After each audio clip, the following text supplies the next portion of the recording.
ನಮಸ್ತೆ ವೀಕ್ಷಕರೇ, ಇಂದು ನಾವು ಆಲೂಗೆಡ್ಡೆ ಪಲ್ಯ ಮಾಡ್ತಾ ಇದ್ದೀನಿ. ಅಂದರೆ ಇದು ಬ್ಯಾಚುಲರ್ ಆಲೂಗೆಡ್ಡೆ ಪಲ್ಯ ಅಂತಾರೆ. ಇದೆ ನೋಡ್ರಿ, ಆಲೂಗೆಡ್ಡೆನ ಸಿಪ್ಪೆ ತೆಗೆದು ಚಿಕ್ಕ ಕೆಚ್ಚಿಟ್ಕೊಂಡಿದ್ದೀನಿ.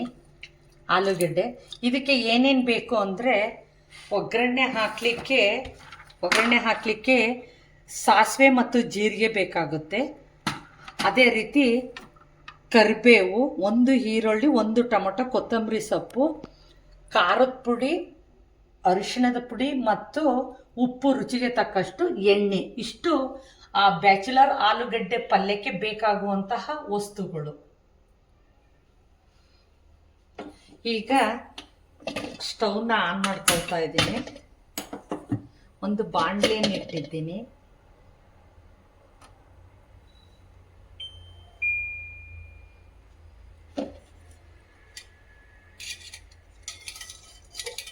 ಬಾಣಲಿ ಕಾದಿದೆ. ಒಂದು 3 ಸ್ಪೂನ್ ಎಣ್ಣೆ ಹಾಕ್ತೀನಿ.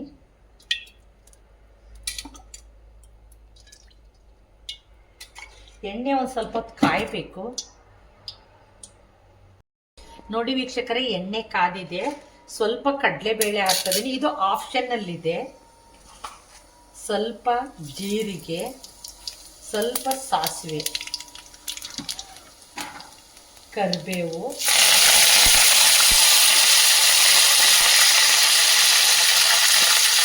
ಈರುಳ್ಳಿ ಹಾಕ್ತಾ ಇದ್ದೀನಿ.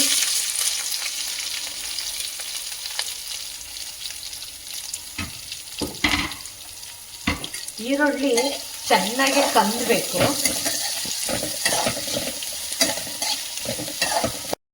ನೋಡಿ, ಈರುಳ್ಳಿ ಕಂದಿದೆ.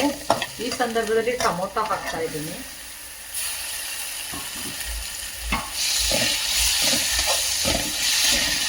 ಹಾಗೆ ರುಚಿಗೆ ತಕ್ಕಷ್ಟು ಉಪ್ಪನ್ನು ಹಾಕ್ತಾ ಇದ್ದೀನಿ.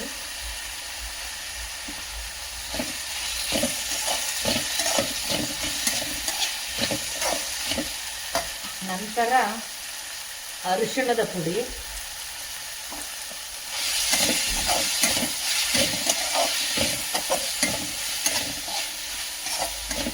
ಇದೇ ಸಂದರ್ಭದಲ್ಲಿ ಆಲೂಗೆಡ್ಡೆನೂ ಹಾಕ್ತೀನಿ. ಚಿಕ್ಕ ಕಟ್ ಮಾಡ್ಕೊಂಡಿದ್ದೀನಲ್ಲ, ಆಲೂಗೆಡ್ಡೆನೂ ಹಾಕ್ತಾ ಇದ್ದೀನಿ.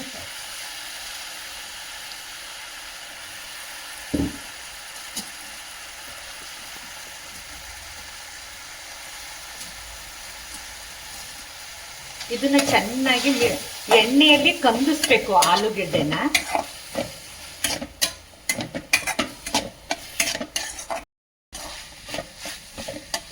ನೋಡಿ, ಆಲೂಗೆಡ್ಡೆ ಎಣ್ಣೆಯಲ್ಲಿ ಕಂದಿದೆ. ಎಣ್ಣೆ, ಉಪ್ಪು, ಅರಿಶಿಣದಲ್ಲಿ ಕಂದಿದೆ.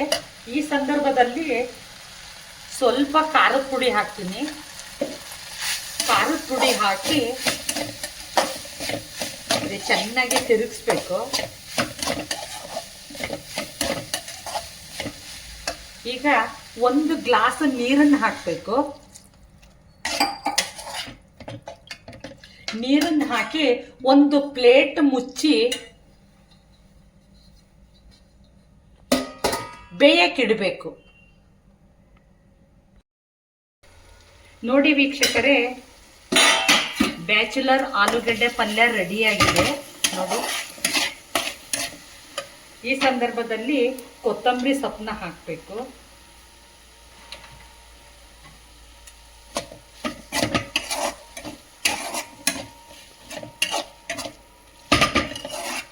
ನೀವು ಒಂದ್ಸಲ ಈ ರೀತಿ ಮಾಡಿ ಪ್ರಯತ್ನ ಮಾಡಿ ಮಾಡಲಿಕ್ಕೆ.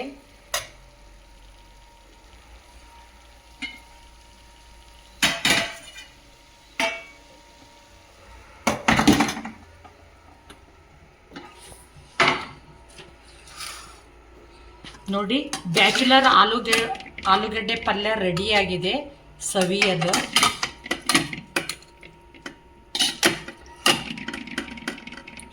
ಇದಕ್ಕೆ ಕಾಂಬಿನೇಷನ್ ಆಗಿ ಪೂರಿ ಮಾಡಿದ್ದೀನಿ.